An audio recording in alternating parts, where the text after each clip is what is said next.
Okay, here's another one. This one's sensitive as well. Years ago, we didn't pay a lot of attention to your financial situation when setting up your estate plan. That's despite the fact that I spent 10 years in the investment business. But in the estate planning arena, we were just focused on you, your plan, your assets, getting them into the trust and so forth. However, what we've discovered is that if the financial plan does not work, the estate plan does not work, or at least not as well. So why don't you guys share some thoughts about what happens when we have a big surprise, one spouse dies, and what might happen? I was doing a trust review several years ago, and the gentleman came in and he was very organized. He had all of his assets for me and everything was titled. And then he had on the next sheet an income sheet. And it was income, his Social Security, his military pension, his whatever he had over here. And he had his wife's income, Social Security. So he had it added up, you know, it was like $7,000 on this side and $1,200 on this side. And I looked at both of them, and for some reason a light bulb went off in my head, which doesn't happen very often, but it did that day. And I said, Mr. So-and-so, what happens to your income, your $7,000, if you die first? Where does it go? It went away. The way he had it set up, it all went away. And she looked at him, and I think I started World War III. During the kitchen, and I think I did. So, and Jerry can talk to you about all the military pensions and all that and how that works. But we encourage you to look at your sources of income. Spouses, look at sources of income. And then look at those sources of income when the first one dies. Usually the wife is affected more than the husband, simply because the husband statistically dies first.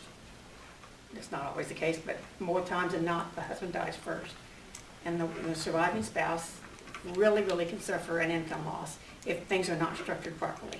Military stuff is a whole different story. You can talk about that because you're military. Well, I was just going to say, last year or the year before last, I can't remember which, I had a colonel that I served with, had retired, but he didn't elect survivor benefit plan coverage for his wife, which would have paid her 50% of his pension when he retired, when he died, because he wanted a higher level of income. And then he went to work out at Tinker, and he retired from Tinker as a civil service. And he didn't elect the survivor benefit plan because he wanted a higher level of income. And they came in to see me, and we were sitting there talking, and I said, just as we always do, well, you know, how is your income stream? How are you doing financially? And he said, we're doing marvelous. He said, you know, we make over $10,000 a month. We're set. And kind of like Kathy, I said, okay, and if you die, what kind of income does your wife have? And there was, you know what a pregnant pause is? There was this pause, and the wife was like doing this to him. And he kind of stuttered. He said, well, I guess it's her Social Security. Now, her Social Security was about $1,100 a month. They're living at a $10,000 a month lifestyle, and he dies, and it's $1,100 a month. And at that point, I looked at the two of them, and I said, you know, I'm getting thirsty. Do you mind if I go get a glass of water? And I stepped out of the room. I figured they needed to have that conversation independently. But the point was, we then sat down and said, okay, if this happens, how do we take care of her? And we went back and we started looking at where their assets were, and we had to restructure the assets so that her income would be covered if something happened to him. And in their case, they wound up buying some annuities and bought an insurance policy and some different things so that she would be compensated. Now, I had another case, and this is kind of interesting. This was last May, a year ago. I did a prenuptial agreement for a couple getting married. And they came in, and I said to her, I said, and what do you do? And she said, well, I do nails at a beauty salon. Okay, sounds great. You know, what's your income? What are your assets? I turned to him, and I said, okay, you know, in order to do this prenuptial agreement, I need to know your situation.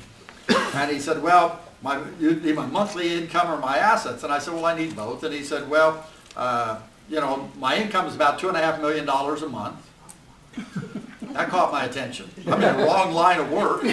And my assets are about $68 million. And I said, and you're going to prenuptial agreement.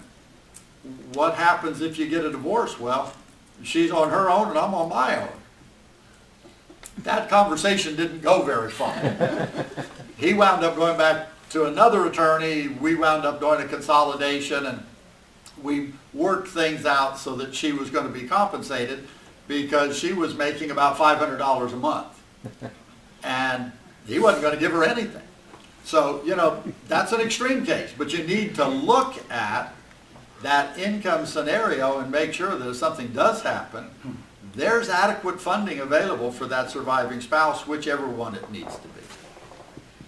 Yes, Question ma'am. for Jerry. Social Security, if the husband dies, doesn't the wife get his Social Security? Whichever's largest, isn't it? It doesn't get all of that. You Yeah. get a step up, but you don't get the full Okay. amount. And there's a whole bunch of rules that come in. When did you retire? Did you take early retirement? You know, all of that comes into play. So we look at that, but you don't get 100% dollar for dollar, but you do get a step up.